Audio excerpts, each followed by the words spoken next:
J'ai un petit édito pour placer un peu les choses sur cette partie où on va échanger avec vous. Donc, Jérôme Barrière, docteur, oncologue au pôle santé Saint-Jean de Cagnes-sur-Mer. Il a pris la parole durant la pandémie au sujet de la vaccination des malades du cancer, parce que c'est sa spécialité. Or, attendez, je vais mettre un peu mise en page, je reviens à l'image tout seul, parce que là, c'est un édito.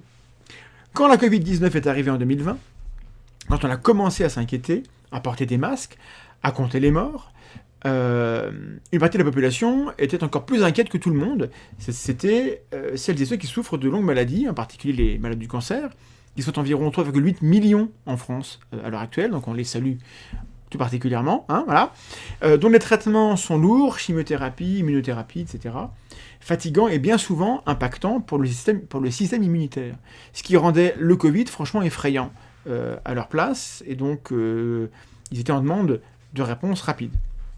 La question de la vaccination de cette population fragile était donc un sujet grave, et bien sûr, de la désinformation s'est abattue très vite pour distiller l'idée que les malades devaient absolument éviter le vaccin car il était plus dangereux que la maladie.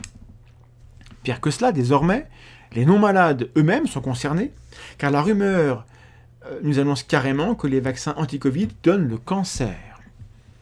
C'est la conclusion d'un article de recherche publié en juin 2022 dans la revue scientifique à comité de lecture Food and Chemical Toxicology, il est là, un journal à l'impact facteur de 5,57, classé dans le premier quartile en toxicologie, ce qui veut dire qu'il est jugé meilleur que 75% des journaux de cette spécialité, donc c'est du solide. Il s'agit du type même de publication que nous, zététiciens, nous considérons comme faisant partie de ce qu'il y a de plus fiable au monde, pour se faire un avis sur un sujet donné. Donc un document a priori fiable nous dit que les vaccins donnent le cancer, ça fout les boules, ça fout les jetons. Nous sommes donc dans la situation où c'est notre devoir de rester attentif aux effets secondaires des vaccins, parce qu'il y en a, afin de réévaluer constamment la balance bénéfice-risque pour décider des recommandations en santé publique. Et là, évidemment, échapper au Covid pour rattraper le cancer, moi, je ne suis pas d'accord, et sans doute que vous non plus, ça mérite qu'on sache si ces publications disent vrai. Et notre invité de ce soir, justement, a travaillé, écrit sur le sujet. Le cancer, c'est sa spécialité. Docteur Barrière, donc je vous mets à l'image. Bonsoir. Vous voulez qu'on rétracte cette publication, c'est-à-dire que la communauté scientifique lui retire toute validité, l'écart du corpus des connaissances. Pourquoi ? Est-ce que vous faites ça dès qu'une étude conclut un truc qui vous dérange ? Est-ce que vous êtes payé par quelqu'un qui a intérêt à cacher les preuves ? Alors, bonsoir. Bonsoir. Donc, je vous remercie pour votre invitation. Je suis très honoré et je suis pas sûr que le son fonctionne. Impressionné. Je ne sais pas si vous m'entendez bien. Je sais pas encore, parce que là, mon curseur sur le son, je suis pas sûr. Mais si c'est ok, dites-moi. Oui ? Non, visiblement, on ne l'entend pas. Donc je vais revenir. Non, mais c'est pas votre faute, c'est chez nous. Donc je vais remettre le son de l'enceinte. Je m'excuse. OBS a du mal. Pardonnez-moi. Allez-y. Là, vous m'entendez ? Oui, je pense que oui. Là, c'est bon ? Allons-y. Je vous dirai dès que j'aurai plus d'informations. Donc je voulais vous remercier déjà pour votre invitation. Je suis très honoré et j'espère que tout le monde pourra entendre. Donc moi, je suis cancérologue. Et très vite, je me suis intéressé à l'efficacité de la vaccination chez les patients sous chimiothérapie, de telle sorte qu'on a pu publier des travaux assez intéressants et précocement en 2021 pour dire que oui, la vaccination était efficace chez les patients, même sous chimiothérapie, même si elle était peut-être un peu moins efficace que la population générale. On s'était intéressé sur le fait que beaucoup de patients, et comme vous l'avez très bien dit, étaient inquiets et à juste titre de la Covid. Donc on savait que plus de 90% de ces patients voulaient se faire vacciner. Mais fallait-il que ce soit efficace ? Donc maintenant on sait que c'est efficace, qu'il faut probablement plus de rappels chez certains, savoir identifier ceux qui ne répondent pas, et il y a des options pour ceux qui ne seraient pas sensibles à la vaccination, comme des anticorps monoclonaux. Bon, ça c'est le constat. Et puis, donc, en avril 2022, arrive un article que vous venez de citer, d'une personne qui s'appelle Stéphanie Seneff, co-écrit avec McCullough, qui est une personne que l'on connaît dans le domaine plutôt de la désinformation sur la vaccination. Anti-vax. Anti-vaccination, c'est ça. Qui, si vous allez sur sa page Twitter, tous les jours, il y a quelque chose sur la vaccination, c'est dangereux, et le rapport bénéfice-risque, ce n'est pas en faveur. Donc, pourquoi, déjà, on a été alerté? On a si vous voulez, on est un petit groupe de scientifiques de tous horizons, pas que des médecins d'ailleurs, et on s'intéresse à la diffusion de l'information, notamment sur les réseaux sociaux comme Twitter. Et ce qu'il faut savoir, c'est que quand un article est très très vite publié, forcément, est très très vite partagé, il y a des alertes. C'est pas possible que quelque chose qui est publié dans une revue, vous avez dit Impact à 6, c'est pas mal. C'est pas du New England à Impact à 40, c'est pas une revue non plus majeure. Donc quand une information scientifique, un papier, est partagé de manière excessive sur les réseaux, pour nous, c'est déjà une alerte. Pardonnez-moi, est-ce que le son marche mieux? Dites-moi. Je continue parce que là, il y a un truc à changer. Et allez-y. Soit c'est parce que c'est révolutionnaire, donc c'est très vite partagé, soit c'est que un certain milieu, un certain réseau le partage de manière inconsidérée et sans contrôle. Et il y a des outils, notamment Altmetric ou PlumX, sont des outils que chaque revue peut avoir avec ses articles, qui permettent de voir d'ailleurs quel type de personnes partagent les publications. Oui. On voit par exemple que c'est plutôt des médecins ou plutôt des scientifiques. Et des fois, c'est 98% grand public. Donc quand tu as 98%, plus de 30 000 tweets, partagent un article relativement quand même spécialisé, avec 16 000 mots, plus de 200 références, quelque chose qui n'est pas véritablement abordable pour tous. On peut légitimement se dire, tiens, il faut qu'on aille creuser et voir ce qui se passe. C'est ce qu'on a fait, et j'avoue que j'ai pu collaborer avec des gens extraordinaires qui sont vraiment très pointilleux, Fabrice Franck, Alexander Samuel, Véronique Saada, bon, Eric Billy, je ne peux pas tous les citer parce que bon, voilà, le temps presse, mais quand même leur rendre hommage parce que ils ont pu décrypter, éplucher l'article. Et on a regardé ce qu'on pouvait faire. Et il se trouve que tout ce qui est dans cet article, quasiment tout, sont des inférences absolument pas prouvées. C'est des interprétations de données plus ou moins publiées, des fois des préprints, qui finalement ne permettent pas de conclure à ce que disent les auteurs. Je fais une toute petite intervention pour te demander, Mandax, de rééloigner l'enceinte de ton micro, puisque visiblement le problème est réparé. C'est fait, j'ai baissé le son. Voilà.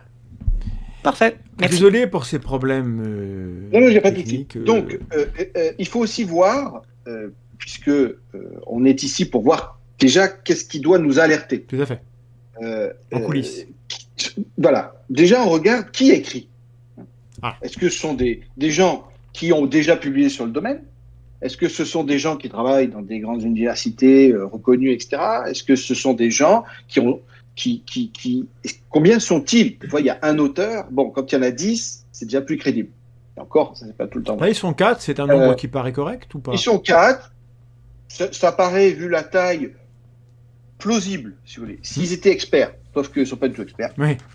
Vous avez dedans un cardiologue anti-vax. Vous avez en premier auteur une personne qui a été connue, alors c'est sûr, PhD, qui travaille au MIT, spécialiste du système auditif humain, modélisation informatique. Bon. Et puis qui a pu s'intéresser dans l'autisme, les liens avec l'autisme aux États-Unis, avec le glyphosate. Bon. Et puis donc finalement, elle s'est un petit peu éloignée jusqu'à dire, j'ai pu sortir un article assez fiable de François d'août 2021, où elle a pu dire, je pense que les personnes vaccinées, donc 6 mois après le début de la vaccination, je pense que les personnes vaccinées seront désavantagées par rapport aux personnes vaccinées. Donc on sait à qui on a affaire. On a une personne qui, très vite, a pu avoir des opinions, publique sur la dangerosité de la vaccination. Et on lit l'article et on va aussi à la conclusion, on voit une phrase qui là interpelle. Des milliards d'êtres humains sont à risque avec la vaccination, danger de mort. Donc, que dit cet article? En gros, il y a des messages clés. C'est que la vaccination altère le système immunitaire qui n'est plus capable de faire son travail pour l'immunovigilance contre les infections à venir et aussi pour la cancérovigilance, pour éviter que les cancers se développent via une balance interféron. Je n'en veux pas rentrer dans le détail. Donc, on a repris les papiers, on est allé à la source et on s'est aperçu que ce qu'ils prétendaient n'était absolument pas ce que disaient les papiers sourcés. Et donc, on s'est dit, c'est pas possible. Moi, en tant que cancérologue, je peux pas laisser dire que la vaccination anti-Covid que je défends, que je vaccine, 98% de mes patients sont vaccinés, et pour voir, entendre et se véhiculer dans les journaux, parce que ça a pu être ensuite repris pas mal dans les journaux, dans le grand public, que la vaccination pouvait aboutir à plus de cancers, à plus d'infections, à des dégénérescences, maladies auto-immunes, etc. Alors, je ne suis pas du tout là pour dire que la vaccination n'a pas d'effets secondaires. J'allais y venir. D'effets indésirables. Parce qu'en fait, ma première question était une forme de boutade, mais c'est une vraie question, à savoir, est-ce que vous avez des liens ou des conflits d'intérêts dans l'affaire? Alors, je n'ai aucun lien, aucun conflit d'intérêt avec le laboratoire Pfizer ou Moderna, puisque je n'ai pas reçu d'argent pour d'expertise d'ailleurs. Il faut savoir que toutes les études qu'on a menées, c'est zéro. On n'a pas été financé par l'industrie pharmaceutique, qui a même refusé. Pfizer, on peut le dire, comme ça enlève toute... on les a sollicités pour pouvoir mener des études sur l'immunodéprimés, ils ont refusé. Bon, je n'ai pas véritablement c'était pas leur ligne éditoriale, c'est comme ça. Donc on s'est débrouillé, mais ça aurait été plus simple avec eux, quoique finalement, aujourd'hui, je peux dire que je n'ai pas de lien d'intérêt. D'un point de vue de communication, ça facilite les choses. Bon. Finalement, bon. Mais donc, et pourquoi faire ça? Parce que, j'avoue que je suis militant. Il y a des causes que je souhaite mener, et puis je suis pas seul dans mon donc on s'est dit comment faire. Est-ce qu'on reste sur le réseau social Twitter, sur lequel le réseau qui est le plus, en gros, qui diffuse le plus rapidement l'information, est-ce que on reste là-dessus? On fait un fil de debunk. D'autres ont pu faire des pages, des blogs. Donc, d'autres utilisent les blogs. Et puis, on s'est dit, écoute, on va faire les choses proprement. Et on va contacter l'éditeur. Juste parce que vous avez les clés pour aller dans le monde éditorial, le monde de la science, faire des choses, alors que d'autres, comme nous, on reste sur les réseaux. Mais nous, on a un handicap, c'est que les choses qu'on a à dire sont moins intéressantes que ce que disent les complotistes. Donc c'est la symétrie de Brandolini. Donc voilà, quand on a des gens comme vous qui sont capables, parce que c'est leur métier, d'écrire de la science, d'être en contact avec les éditeurs et de peser du côté de la publication, oui. Si je peux me permettre, la symétrie de Brandolini, c'est pas exactement ça.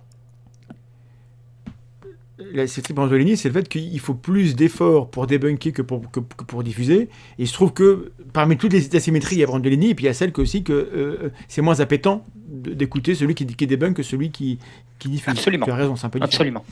Et c'est d'ailleurs pour ça qu'on a pu faire un petit papier là, qui a été publié dans le Bulletin du Cancer, d'ailleurs, qui est un premier papier qui explique notre combat. Et c'est pour ça que c'est important de vous inviter, une lutte. Ouais, c'est important de vous inviter, vous, parce que là, nous, entre sceptiques, on parle entre nous et on fait ce qu'on peut sur les réseaux. On est visible autant qu'on peut l'être, mais on est rarement en mesure d'aller publier dans la littérature pour faire contrepoids à des choses comme ça. Donc c'est pour ça que je voulais que vous veniez nous voir. Merci beaucoup. Et donc c'est justement ce que donc la genèse. Donc on a écrit un petit papier qui a été publié qui parle justement de ce que vous dites. C'est-à-dire que c'est une lutte pour nous, la désinformation, c'est une lutte ingrate. Ingrate parce que peu intéressante pour plan de carrière ou quoi que ce soit. On n'a rien à gagner que des coups, des insultes sur les réseaux. Mais pourtant, pour nous, nécessaire. Et donc, utiliser les outils qui sont à notre disposition, qu'on connaît, les publications scientifiques, pour dire, voilà, on va demander publiquement, officiellement, par la publication, on veut publier un papier pour pouvoir dire on n'est pas d'accord avec ce qui est écrit, voilà pourquoi on n'est pas d'accord, on expose l'argument, méthode scientifique, contre-argument, hein, et à la fin on voulait conclure, ben voilà, pour nous c'est pas scientifique, on veut le rétracter. Le papier était déjà publié ? On veut qu'il soit rétracté. Il était publié. Hein. Donc on contacte, comment fait-on ? Quand c'est comme ça, on contacte l'éditeur en chef. L'éditeur en chef, bonjour cher professeur, etc. Voilà, on est alerté par ce papier. Il nous semble, malgré tout, Domingo, il s'appelle, professeur Domingo. Et donc, voilà, on explique, on est alerté qu'il y a des choses, en tant que cancérologue, etc., qui nous paraissent assez incongrues, et donc on voudrait participer au débat. Et donc, voilà. Il nous dit, pas de problème, envoyez votre lettre. Ce qu'on appelle une lettre à l'éditeur, ou réponse à un papier. Donc, on l'écrit, on lui envoie, on charge un peu le discours, hein, on se dit, on va dans l'arène, on y est, on va combattre, et on dit, voilà, on donne scientifiquement on cite, et on a publié en préprint, parce que là, on voulait prendre acte, hein, ils sont pas reviewés, mais ces papiers sont en préprint, hein, sont disponibles. Et donc, on débunk. Hein, voilà. On a fait un tableau, grâce à Fabrice Franck, hein, on a fait un tableau où on a pu faire une quinzaine, vingtaine, on pouvait aller jusqu'à 30 lignes. On s'était dit, on va garder 10 lignes pour dire, voilà ce qui va pas. Argument contre argument. On est reviewé. Donc, c'est comme ça, comme vous avez dit, un journal à comité de lecture, c'est-à-dire que le papier est envoyé à des reviewers. Une fois qu'il a passé la première base de l'éditeur en chef qui dit « Ok, ça me paraît intéressant, je vais envoyer à relire ce papier ». Et ce papier, manifestement, a été relu initialement par 4 reviewers, nous a-t-on dit. Bon, beaucoup, d'habitude c'est 2, 3, 4, c'est beaucoup. Donc il s'est dit quand même, il y a peut-être un petit truc. Et nous, notre lettre a été reviewée aussi par 4 reviewers. Bon. 4 reviewers qui nous disent « Non, ça va pas, premier round. Non, ça va pas, dans votre truc, vous êtes trop agressif. Pourquoi vous demandez la rétractation ? C'est un article qui a déjà été publié, relu, etc. Non, changez votre truc, changez votre ton. Est-ce qu'on connaît leur nom de reviewers ? Non. Et non, ça c'est un vrai problème. Et ça fait partie des choses qu'on aimerait potentiellement mettre en avant. À un moment donné, il faut prendre son courage et dire voilà, il faut avoir le courage de ses opinions. Et donc, si on n'est pas d'accord, il faut pouvoir le dire de manière ouverte, comme nous on le fait. Et donc, on renvoie une correction, on modifie, c'est toujours comme ça, hein, on modifie, on allège, on fait ce qu'on nous demande. Oui. Sauf, on reste sur nos droits, sur nos positions et on explique, on reste sur le fait que ce papier doit être rétracté. C'est trop dangereux de dire des choses comme ça. Ça a été repris de manière incommensurable et pouvoir dire que la vaccination peut entraîner des morts par cancer, c'est insupportable, surtout que ce n'est basé sur rien. Donc on le dit, on l'écrit. Deuxième round. Ah ouais, c'est pas mal. Non, mais il faut changer. 1 sur 3 dit, ok, ça me va. 1 sur 4 qui là, à ce niveau-là, dit, c'est bon, pour nous, moi, je suis convaincu, il faut que ce papier soit publié, le nôtre, la lettre de réponse. Et au bout de 2 rounds, finalement, l'éditeur en chef décide de ne pas nous publier. Donc non seulement on ne retire pas l'article, mais la critique n'est pas publiée. Voilà, donc, d'un côté, certains pourraient dire, si vous demandez la rétractation d'un article, c'est de la censure. Mais en même temps, de l'autre côté, nous interdire le débat, c'est aussi une forme de censure. Et donc, pour moi, ce qu'on disait, ce que j'expliquais à l'éditeur en chef, c'est que si vous n'êtes pas d'accord, faites un édito. Vous publiez le CNF et AL, Barrière et AL, et vous, Domingo, vous dites voilà mon point de vue, je tranche, il y a un débat, controverse, cancer, pas cancer. Et c'est ça qui aurait été intéressant pour la communauté scientifique, je pense. Donc ça, on nous l'a interdit. J'ignore à quel moment ça se passe chronologiquement, mais j'ai relevé une phrase de M. Domingo qui répondait, je crois, à M. Robert, ou à vous. Alors, je traduis en direct, pardonnez-moi, il dit « Comme vous le savez, un journal scientifique, c'est pas un réseau social, c'est même pas un journal de la presse. Les personnes qui lisent des papiers dans FCT, donc Food and Chemical Toxicology, on attend d'eux que ce soit des scientifiques qui sont donc bien fondés à distinguer la science du bullshit, enfin de trash, qui distinguish trash and science. Donc le mec dit, enfin, C'est Mais ça, complètement surréaliste. Il est en train de dire, bah c'est pas grave si ce qu'on publie c'est de la merde, vu que les gens qui le lisent, ils sauront reconnaître. C'est ça qu'il est en train de dire. Ouais, sauf que ce qu'il n'a pas compris, c'est que ce papier sert de base. Parce que vous imaginez un leader d'opinion. Je ne cite personne. Ça ne sert à rien, c'est juste pour vous montrer l'exemple. Leader d'opinion, 100 000 followers. Le mec, il est journaliste ou, je sais pas... bref, peu importe. Il n'est pas du tout scientifique, oui. mais leader d'opinion. Et puis, il s'est intéressé à la Covid, et il y en a plein des comme ça. Bien sûr. Et puis, il attaque papier IF6, Impact Factor A6, vaccination cancer, vaccination risque infectieux surajouté. Le mec, il retweet.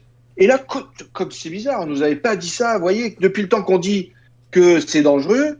Et donc, 97% des gens qui relaient ça ne sont pas scientifiques. Donc, la responsabilité de l'éditeur, pour nous, est plus de manière... Maintenant, notre combat, c'est avec le publisher, c'est Elsevier.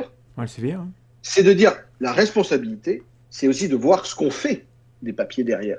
Ouais. Et s'ils sont très fortement suspects, on peut se tromper. Il y a eu des Lancet, New England, papier de Mera sur l'hydroxychloroquine, ils sont aperçus du truc, ils l'ont rétracté. En 13 jours. Tac, c'est écrit en rouge, 15 jours c'était en rouge, et pourtant, parmi les plus grands journaux, et pourtant on nous dit encore, Lancet, c'est machin. C'est ça, mais ça, jours, il faut qu'on le répète tout le temps, c'est-à-dire que les affaires du Lancet, on parle de Lancet Gate, c'est Raoul qui dit ça.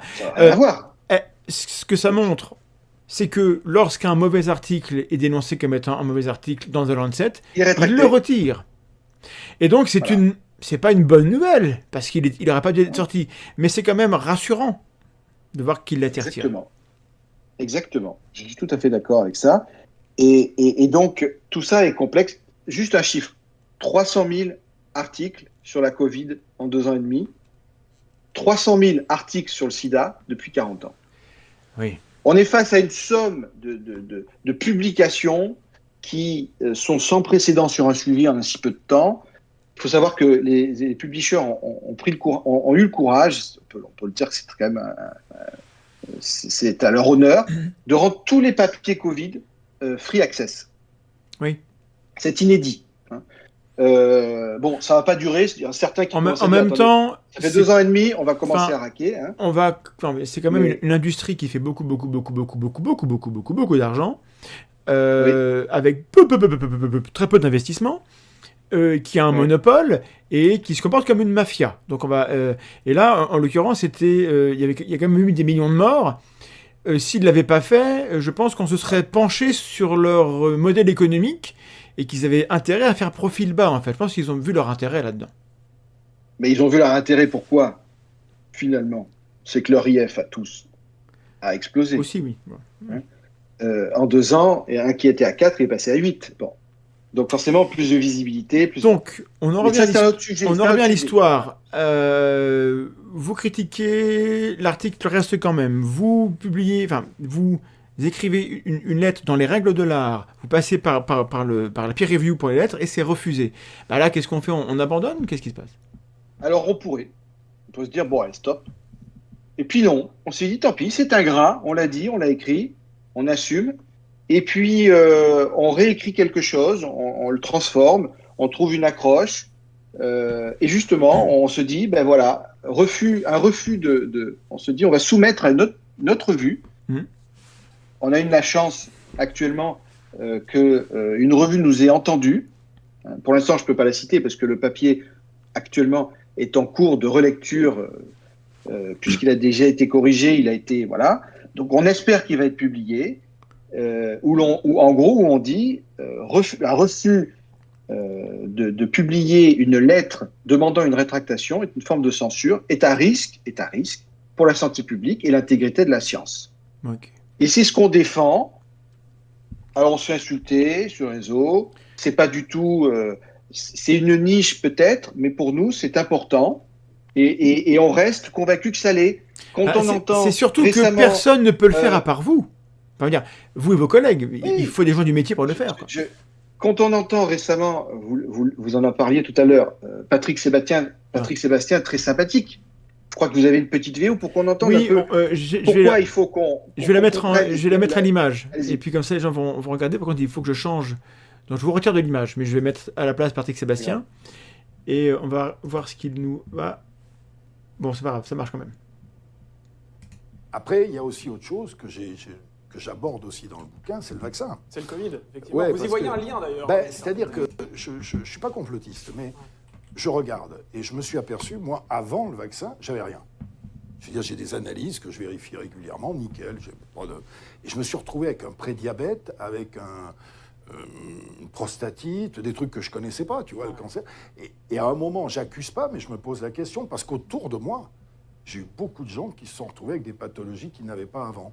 Donc dans le livre, je pose la question et... Vous en avez même parlé à Emmanuel Macron, qui n'est pas d'accord avec vous. Non, mais c'est-à-dire qu'au lieu d'aller gueuler ça sur des plateaux, là j'ai vu des débats insipides, je me sers des relations que j'ai, mes relations avec Macron sont juste des relations de téléphone. On s'est vu 2 fois, je crois, dans notre vie. Je suis pas un soutien... j'ai voté blanc, d'ailleurs, c'est pour te dire.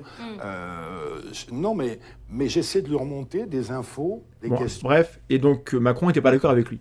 Mais tu n'es pas d'accord. Alors, du coup, moi, je dis que j'ai du respect pour ce monsieur-là, j'ai pas de grief, mais c'est significatif de qui a la parole.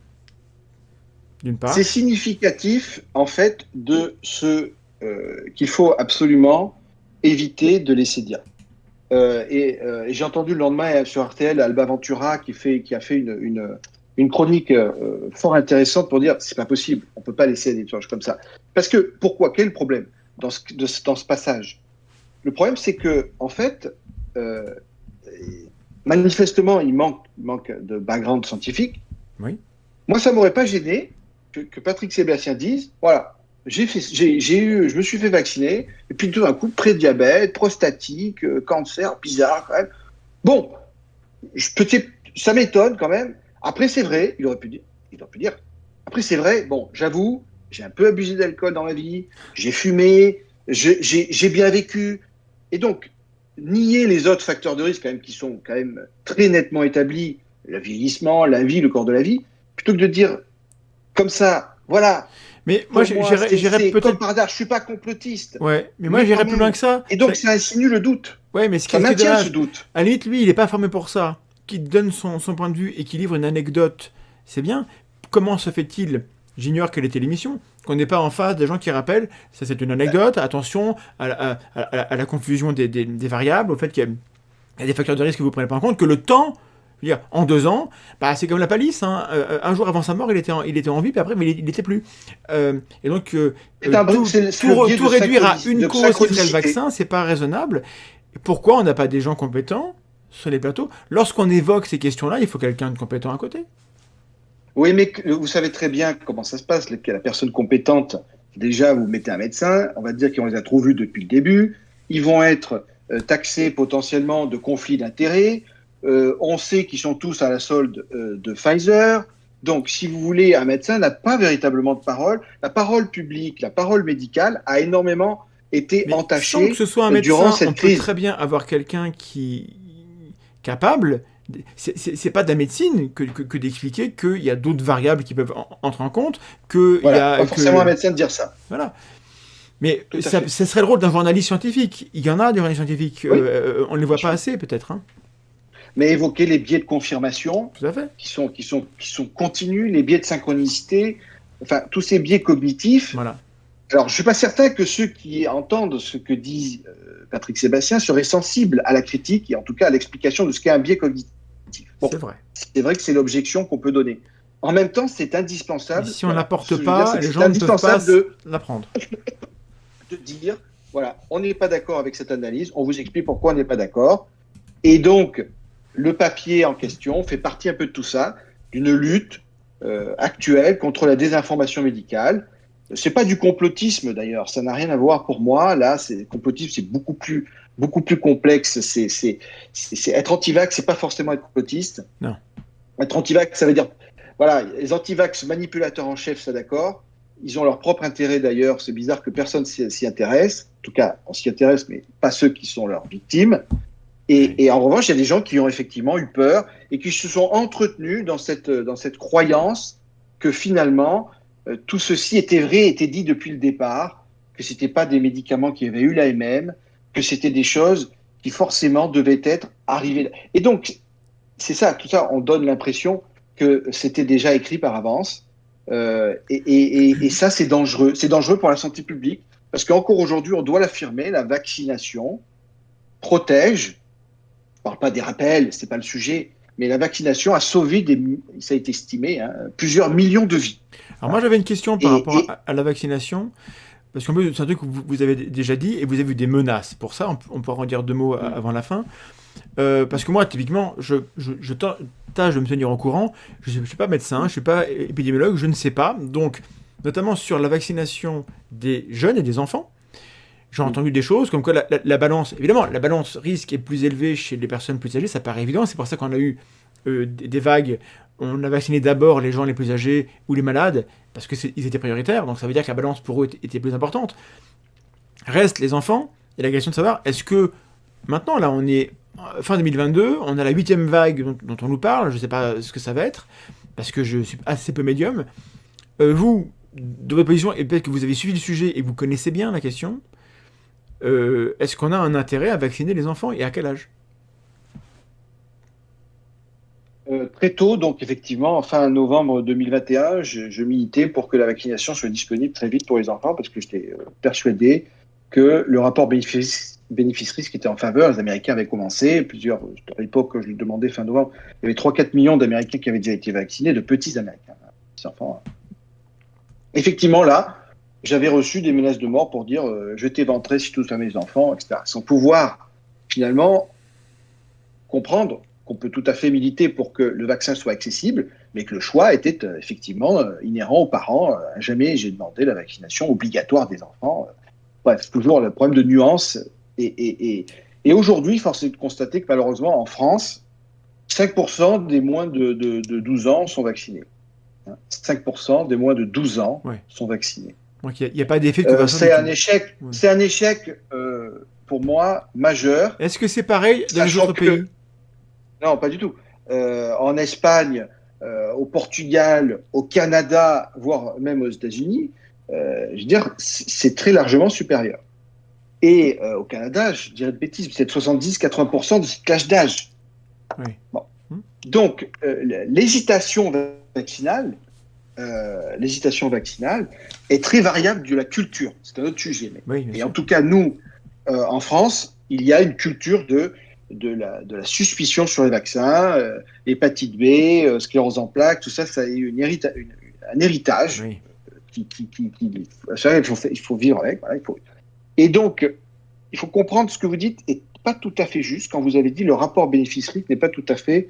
Plus on est vieux, plus c'est important. En fait, ce n'est pas tout à fait vrai parce qu'il se trouve que les enfants, les doses de vaccins sont plus faibles et que probablement, en delà de 12 ans où c'est une dose plus faible, ils le tolèrent mieux que peut-être des ados, garçons, 19-20 ans, chez qui on a pu effectivement montrer qu'il y avait un peu plus de risque de myocardite, qui était très largement transitoire. Alors, c'est pour ça qu'on disait pendant 3-4 semaines, éviter de faire du sport intensif. Voilà, c'est des choses qu'on véhiculait comme précaution. Mais chez les enfants, il n'y a aucune alerte sur la toxicité.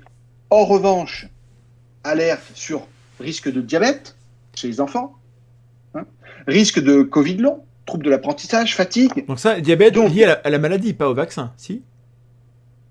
Diabète, alors attendez, excusez-moi, parce que là je vois batterie faible, une seconde.